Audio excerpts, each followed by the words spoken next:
So as we continue looking at vectors and dot products, one of the things that I wanted to look at here was some various applications, okay?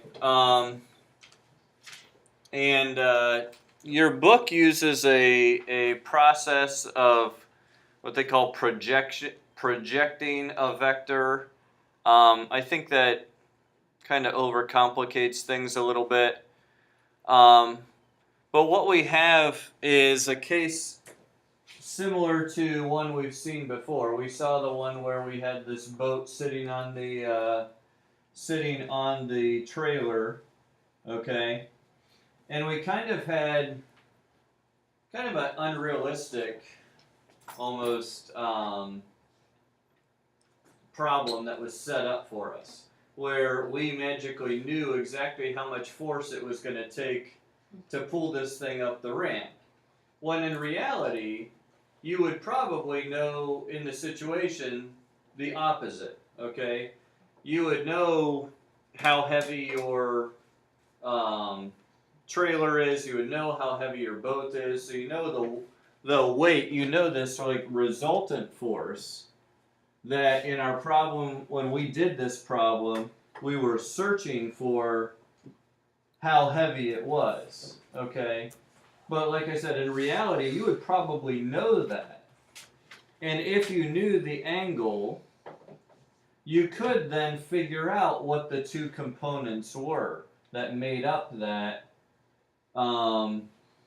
Here, the amount of weight that the actual ramp is having to withstand, and then secondarily, the amount of weight or force in this case that you're going to have to pull up to get this boat up the ramp.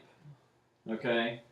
Just to illustrate a little bit here, okay, we've got these two vectors, and you can see what we're going to do with this kind of a situation is we have this vector of the amount of the weight of the boat that's pushing it down the ramp, and that's what's going to be, we can then project that down here or simply look at it down here as a vector addition problem. What's W2? What? What did you say W2 was? W2 is the amount of, it's the amount of force that this boat sitting on the ramp is actually putting on the ramp itself. Okay? Rather than... For example, if you had, you guys have all, maybe built your own little bridge or something like that.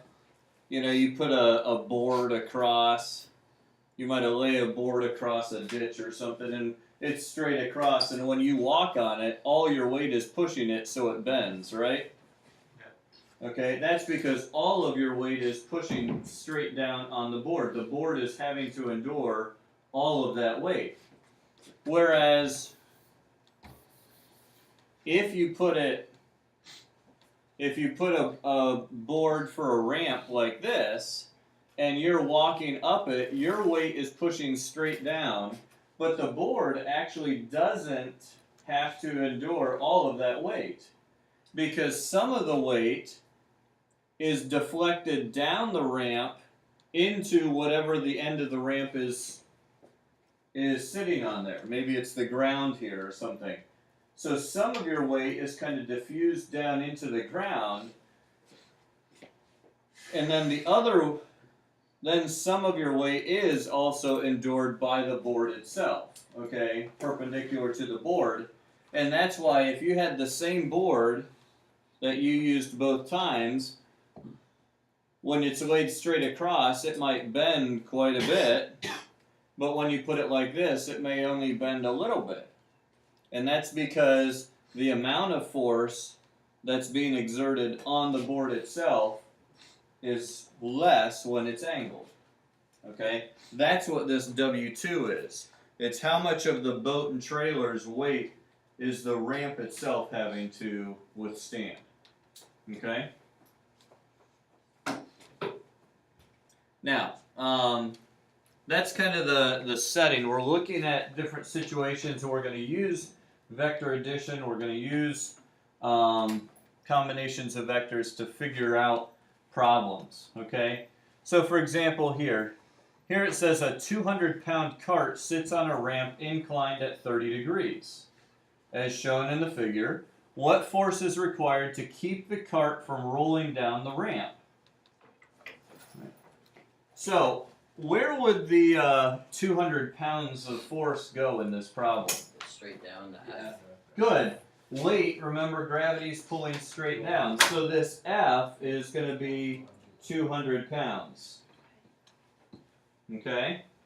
F is 200 pounds. What we want to figure out is what this W is. Okay? Now, this is where some geometry comes into play, and you got to figure out your angles. Okay? We're told that the ramp is at 30 degrees. Okay? This side here obviously is horizontal. Okay? Because we measured up 30 degrees from the horizontal. So when I draw this, and I come over here, this force vector was straight down. And this is horizontal, so that means this is a right angle, right? So the top right one is 60. That's right. So if this is 30, that means this right here is 60 degrees. And the bottom one is 30. So that means this one is 30. Probably the most common mistake students will make on this will have their angles in the wrong spots. Okay? They'll have the 30 up top and the 60 down below or something. Okay? And especially since you may be drawing your own diagram, you can't judge just based on what it looks like. Okay? How did you know again that this was 60? Because if you look at this, since that's a right angle, Yeah. we know it's a right angle because that's horizontal, that's vertical. Okay. Yeah, you've got this whole triangle here. Okay? So now, what we have to do is figure out how much force is required to keep the cart from rolling down the ramp. In other words, you could think of it this way: how much of the weight of this cart is pushing down the ramp? Because obviously that's how much force you're going to have to put into keeping it from rolling down. Alright? That's what this is. These are balancing out to a zero vector. Okay? You could just use the law of sines. So you can use the law of sines, or what could we use?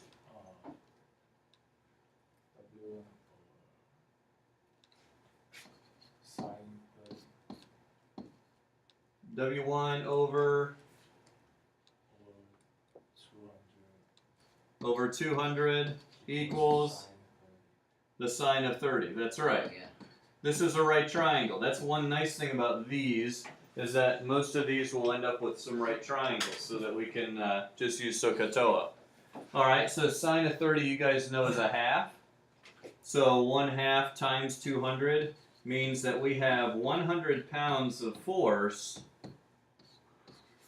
pushing down the hill, which means we obviously have to have something that's pushing 100 pounds of force just to keep it still.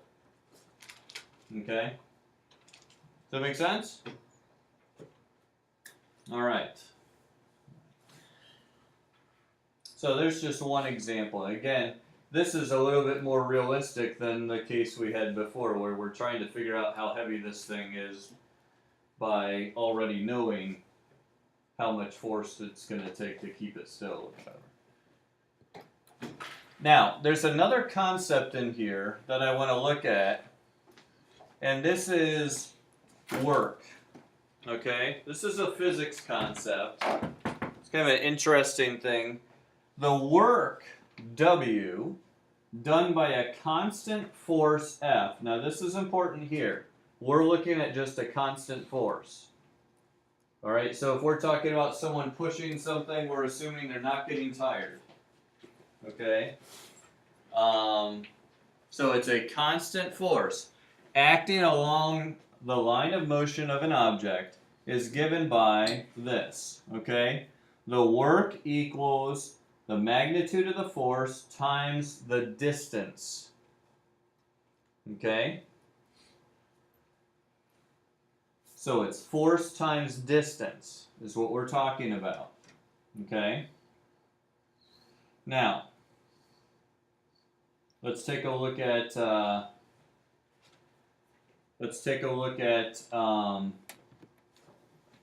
the situation here, okay?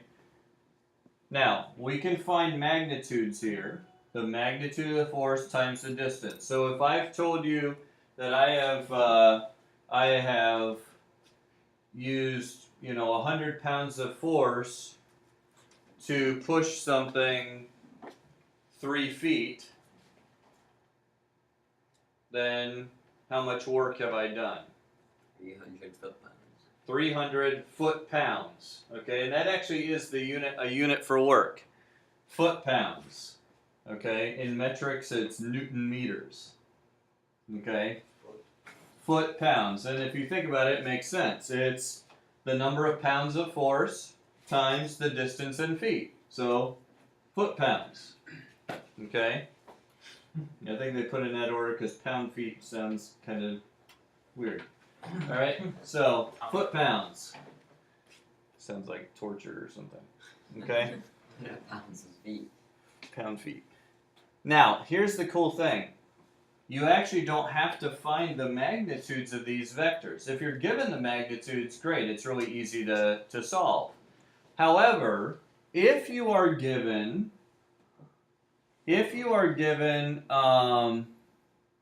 a situation where the force is not exactly in the direction that we're trying to go, you have to use a dot product, okay? Because here's the thing, right here, this force is in the direction of movement, okay? In order to just do it by multiplying this way, you have to do the force in the direction it moves. Whatever object you're talking about is moving, okay? If we're talking about this right here, this force can be in any direction.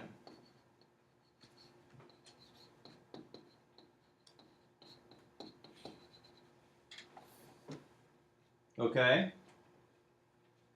And you can see in the two pictures here, the force is acting along the line of motion. So for this one, we could just do it like that. Okay? However, what often happens is, maybe we've got a rope tied to something and we're pulling it. Okay? Well, if I've got a rope tied to something and I'm pulling it, unless I pull it perfectly horizontal in the direction that I want to move it, chances are there's going to be some kind of an angle. So here's the object I'm trying to move. I've tied the rope to it here, but I'm standing up, so I'm pulling it, but not all of the force that I'm pulling it with is actually going in the direction that I'm trying to go. Okay? Some of that force is lifting up on it, and some of it is pulling in the way that I want to go. Okay? Now, the nice thing about this is we have this formula, W equals F dot PQ. All right? F dot PQ.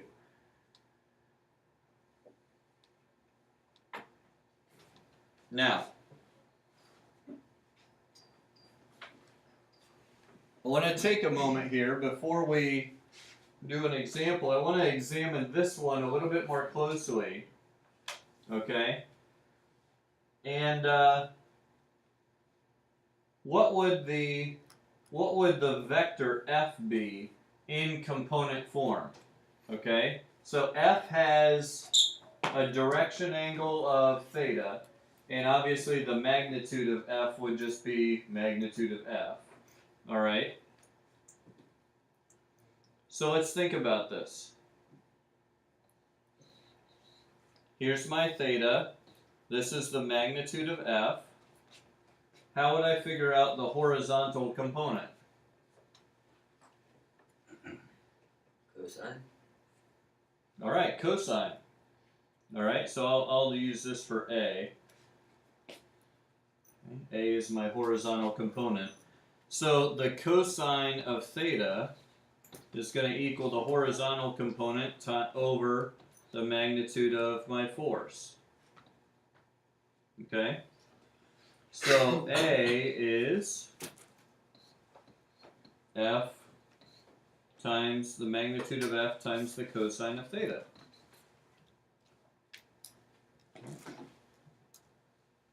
And what would my vertical component be? Sine. Yeah. Magnitude of F times the sine of theta. Does this look familiar? Does it look familiar? Yeah. It should, because remember we did, when you're given the magnitude and direction, the vector is the magnitude times cosine theta sine theta. Oh, I thought we were going to get lucky today. Okay? So that's how you can examine how much of my force is lifting up on this object, how much of it is lifting or is pulling in the direction that I actually want to go, horizontally. Okay?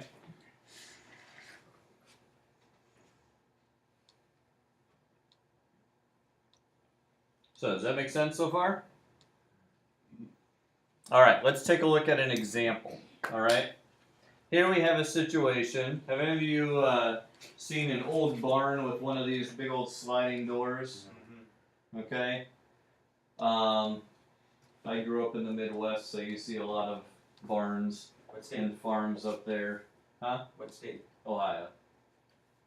Near Cleveland. So here's what we have to do. This door is 12 feet wide. Okay? This door is 12 feet wide, so I've got to pull it 12 feet. Alright?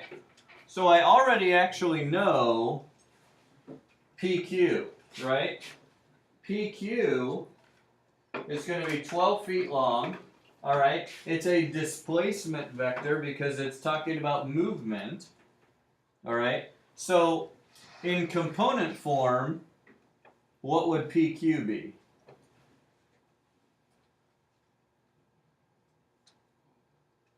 I'm trying to shut the door by sliding it across. 12,0.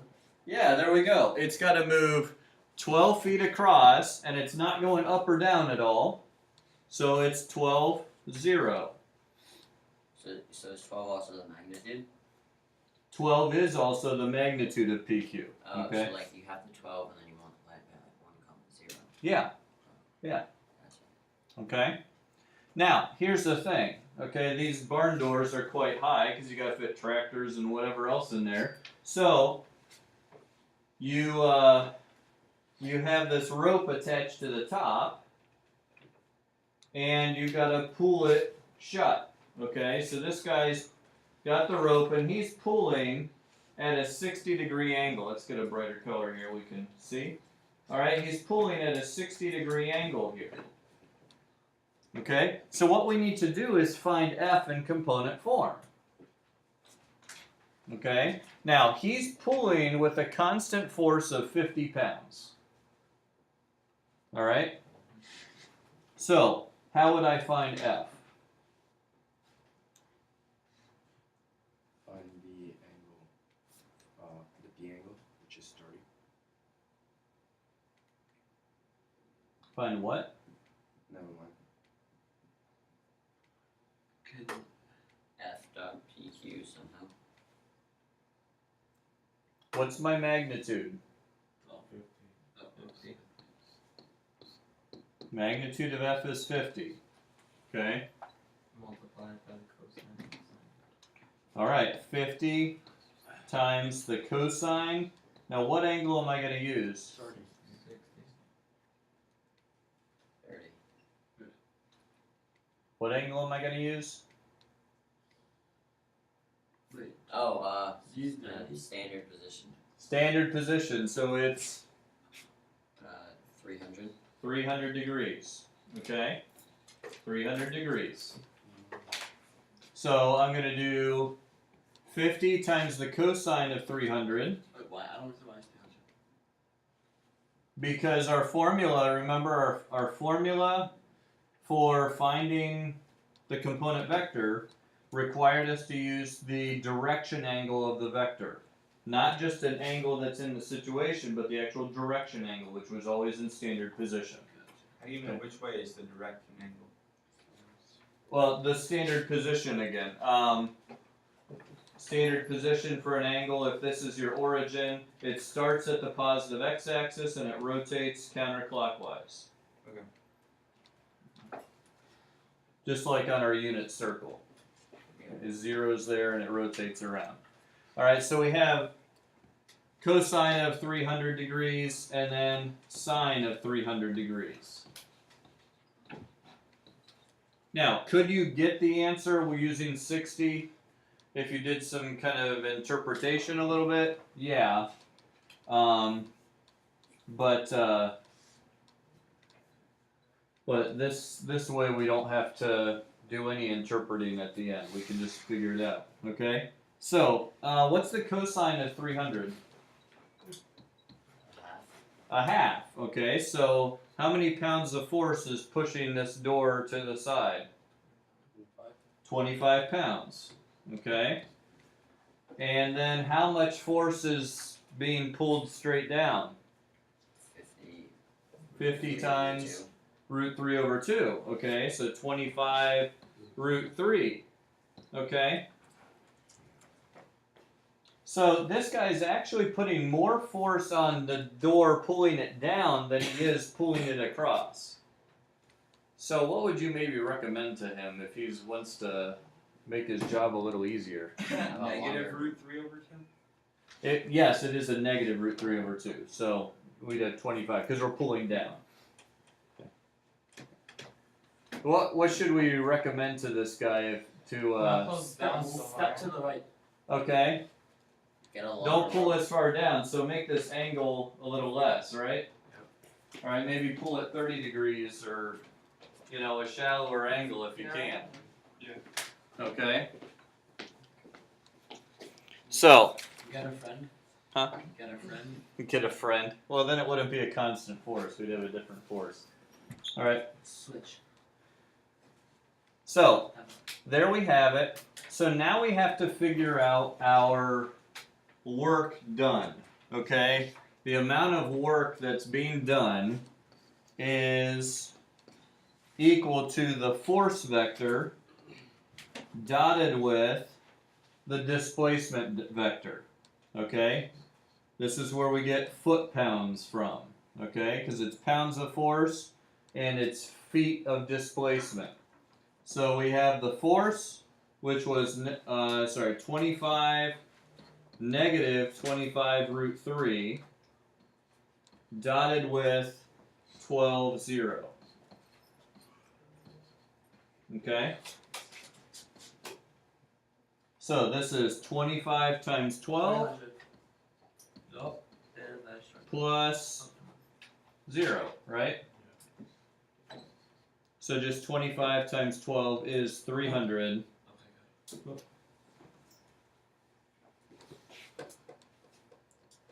25 times 12 is 300, and we would say these are foot-pounds of work. Okay?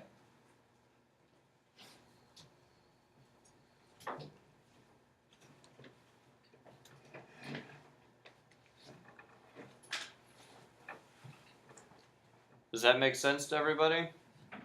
Okay. It's really not too hard if you just remember your formula. It's your force vector dotted with your displacement vector. And that'll give you your work done. Okay? So, that's it as far as new stuff. I have 3 problems to try. Okay? I have 3 problems for you to try. This one is not related to work, okay, but it is an application here of our vectors. And then we have a couple of problems similar to ones that we've done. You can use the table function on your calculator to figure out these things. And then here also is some, think about question related to our dot product. Okay? So, but I wanted to cover work because I thought that was kind of cool. It's kind of fun. All right. So,